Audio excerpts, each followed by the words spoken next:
Hello friends, आप देख रहे हैं आपका चैनल शेयर बाजार विद आयुष। और दोस्तों, बात करेंगे इस वीडियो में एनलॉन टेक्नोलॉजी आईपीओ के बारे में। तो दोस्तों, एनलॉन टेक्नोलॉजी एक एसएमई कंपनी अपना आईपीओ लेके आने वाली है और आईपीओ जो है वो 29 ऑफ दिसंबर से ओपन होगा।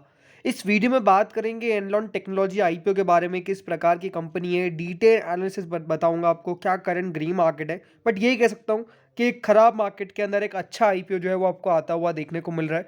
तो वीडियो को पूरा जरूर देखिएगा फ्रेंड्स। पहली बार अगर आपने चैनल को विजिट किया है, चैनल को जरूर आप सब्सक्राइब कर लीजिएगा। So friends, Anlon technology solutions limited. So Anlon technology solutions limited का आईपीओ दोस्तों जो है वो 29 ऑफ दिसंबर से ओपन होगा और टिल 2 ऑफ जनवरी तक ये ओपन रहेगा। पहले डेट्स थोड़ी सी अलग थी, पहले 1 जनवरी से दिखा रहा था, बट बाद में डेट्स को चेंज कर दिया गया है। और अभी जो है वो 29 ऑफ दिसंबर से 2 ऑफ जनवरी तक ये जो आईपीओ है वो आपको ओपन रहेगा। यहाँ पे अभी डेट्स शो नहीं हो रही है, बट जो डेट्स है वो ये आपको मैं बता देता हूँ। अब दोस्तों, कंपनी कंपनी 2015 में इनकॉर्पोरेट हुई थी। और एनलॉन टेक्नोलॉजी सॉल्यूशन जो है उसका बिजनेस किसका है? बिजनेस है दोस्तों इसका इंजीनियरिंग सर्विसेज प्रोवाइड करने का। इंजीनियरिंग सर्विसेज को ये प्रोवाइड करता है। अब इंजीनियरिंग सर्विसेज डेफिनेटली यहाँ पे आता है, बट कौन कौन सी सर्विसेज? तो इसमें आता है engineering services for engineering systems, जिसमें कंपनी जो है वो ऑटोमोटिव कैसेस या फिर अलाइड एरियाज के अंदर सर्विसेज देती है। Majorly for airports, high rise buildings and refineries. अब इसका मतलब क्या है ये आप समझिए, बिकॉज ऑटोमोटिव कैसेज और अलाइड एरियाज का मतलब क्या हुआ। दोस्तों, कंपनी जो है वो एयरपोर्ट रेस्क्यू का काम करती है, फायर फाइटिंग व्हीकल्स का काम करती है।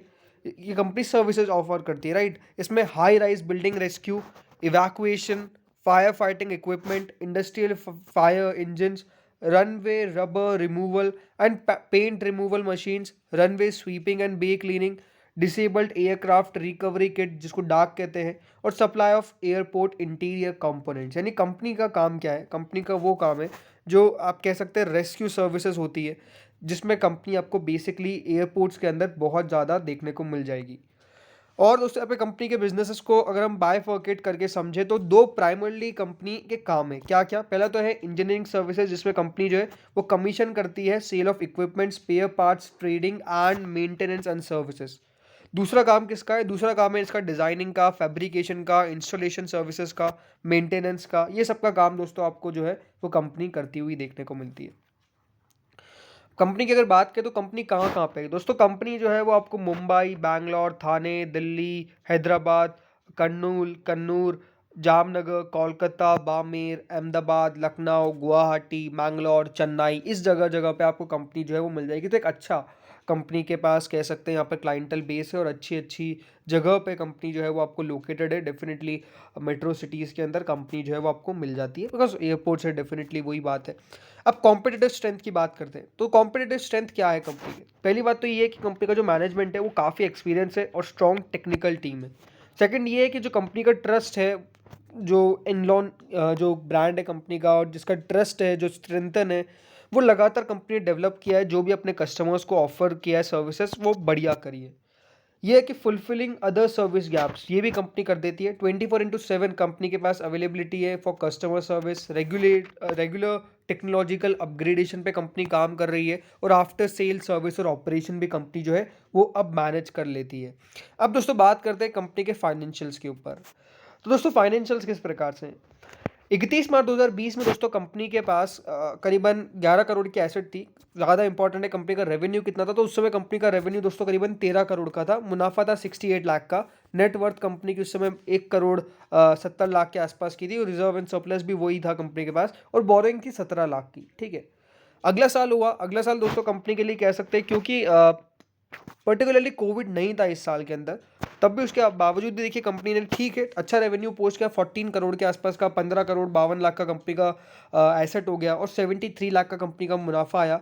कंपनी की नेटवर्थ भी इंक्रीज हो गई, लेकिन कंपनी की इस समय बोरोइंग भी जो थी, जो 17 लाख की थी, वो करीबन 1 करोड़ 60 लाख की पहुंच गई। तो कंपनी की बोरोइंग इंक्रीज हुई, बट ठीक है।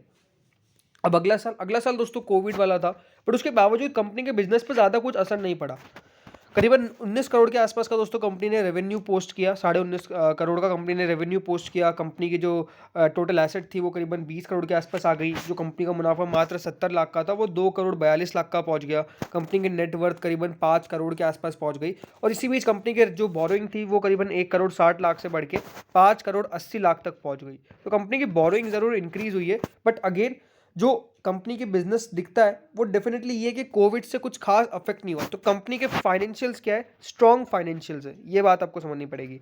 कंपनी के एक स्ट्रॉन्ग फाइनेंशियल्स है।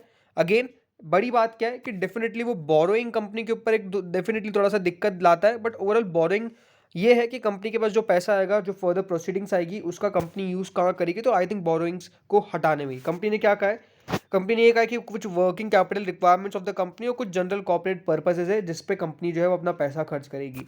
अब डेट्स जैसे आपको बताई दिया कि 29 दिसंबर से 2 जनवरी के बीच में ओपन होने वाला है। 10 रुपये की फेस वैल्यू रखी गई है। 100 रुपये दोस्तों शेयर का प्राइस रखा गया है। 1200 का यहाँ पे लॉट साइज है, क्योंकि एसएमई है, याद रखिएगा, मेन लाइन नहीं है। एसएमई इशूज़ जो होते हैं वो आपको इसी प्रकार से मिलते हैं।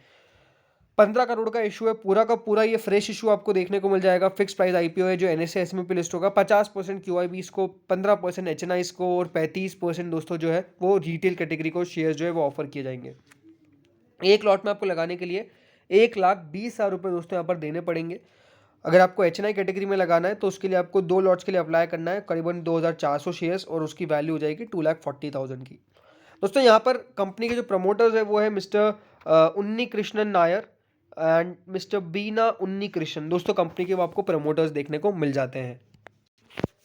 सो फ्रेंड्स, अब बात करते हैं what is the final decision. अब यही है कि देखिए कंपनी जो इंडस्ट्री से आती है वो डेफिनेटली एक यूनिक इंडस्ट्री है। मतलब आप ऐसे बिजनेसेस को नहीं देखेंगे जो ऐसे रेस्क्यू का काम करती है, राइट। जैसे रेस्क्यू इंडस्ट्री है कंपनी के पास, यहाँ पे आपको देखने को मिलेगा रेस्क्यू जो भी ऑपरेशंस होते हैं वो कंपनी मैनेज करती है। तो ऐसी बहुत सारी कंपनीज आपको मार्केट में लिस्टेड देखने को नहीं मिलेगी। ज़रूर एक एसएमई कंपनी है, बट ओवरऑल जिस इंडस्ट्री से आती है वो अगेन थोड़ा सा यूनिक है। जो प्राइस बैंड कंपनी लेके आई है अभी भी दोस्तों फेयरली प्राइस लगता है। जगह छोड़िए इन्वेस्टर्स के लिए, ये अपने आप में एक बहुत बड़ी बात है। इंपॉर्टेंट क्या है दोस्तों, मार्केट के डायनामिक्स समझने पड़ते हैं। मार्केट के डायनामिक्स बहुत खास नहीं है, इसमें कोई डाउट नहीं है, बट अगर कोई अच्छी कंपनी तो उसको भी मार्केट डेफिनेटली ऐसे नज़रअंदाज नहीं करेगा, राइट। अभी ड्रोनाचार्य की लिस्टिंग हुई, एक अच्छी इंडस्ट्री से आई, एक यूनिक बिजनेस, ड्रोन की कंपनीज आपको डेफिनेटली मार्केट में देखने को मिल जाती है, बट वो ड्रोन पायलट्स की कंपनी थी, तो वो एक और यूनिक बिजनेस। तो ये आपको समझना पड़ेगा, जब भी कोई यूनिक बिजनेस आता है तो मार्केट के अंदर उसके लिए डेफिनेटली एक अच्छा रिस्पॉन्स जो है वो आपको डेफिनेटली देखने को मिल जाएगा। और यही मुझे लगता है कि ड्रोनाचार्य के अंदर भी हुआ, और इसीलिए ये एक और एनलॉन टेक्नोलॉजी कंपनी जो है वो डेफिनेटली आपको बढ़िया करनी चाहिए। करेंट ग्रे मार्केट की अगर बात करें तो करेंट दोस्तों जो जीएमपी है एनलॉन टेक्नोलॉजी सॉल्यूशंस की वो 42 रुपीज़ है, यानी 142 पे दोस्तों एस्टिमेट लिस्टिंग दिखा रहा है। और यही है कि अगर अच्छी लिस्टिंग हो रही है तो बिल्कुल बढ़िया यहाँ पर चांसेस लगते हैं। और मुझे लगता है कि कंपनी जो ऑफर भी कर रही है वो बहुत अच्छा है। तो ओवरऑल ऐसे ऐसे आईपीओ के अंदर पैसा लगाने में कोई दिक्कत वाली बात नहीं है। ज़रूर मार्केट के कारण जो ग्रे मार्केट होनी चाहिए थी 60-70 रुपये की, वो भी 40 रुपये के आसपास ही दिख रही है। बट अगर मार्केट रिकवर हो जाता है इसी बीच तो ये वापस इसकी ग्रे मार्केट बढ़ने में बहुत ज़्यादा समय नहीं लगेगा। तो एक इंटरेस्टिंग कंपनी, एक अच्छी कंपनी एनलॉन टेक्नोलॉजी सॉल्यूशंस जो है वो ओपन होने वाली है फ्रॉम 29 दिसंबर। 28 को इसका एंकर इन्वेस्टर के लिए आईपीओ खुलेगा। अगेन एंकर इन्वेस्टर ज़्यादा पैसा नहीं लगाते हैं ऐसे एसएमईज में, 1-आधा करोड़ का आसपास का अगर बिक जाए तो बिक जाए। बाकी क्यूआईबीज के लिए 50% ऑफ द ऑफर है, तो हो सकता है कि आपको सब्सक्रिप्शन बहुत ज़्यादा ना दिखे, बिकॉज क्यूआईबीज अगेन एसएमईज में ज़्यादा पैसा नहीं लगाते, बट एचएनआई रिटेल कैटेगरी बहुत तगड़ा रिस्पॉन्स आप मान के चलिए आने वाला है। तो फ्रेंड्स इस वीडियो में इतना ही था। होप सो वीडियो बढ़िया लगा होगा। अगर लगा तो लाइक कर देना, चैनल से पहली बार जुड़े सब्सक्राइब कर देना। Thank you friends for watching this video.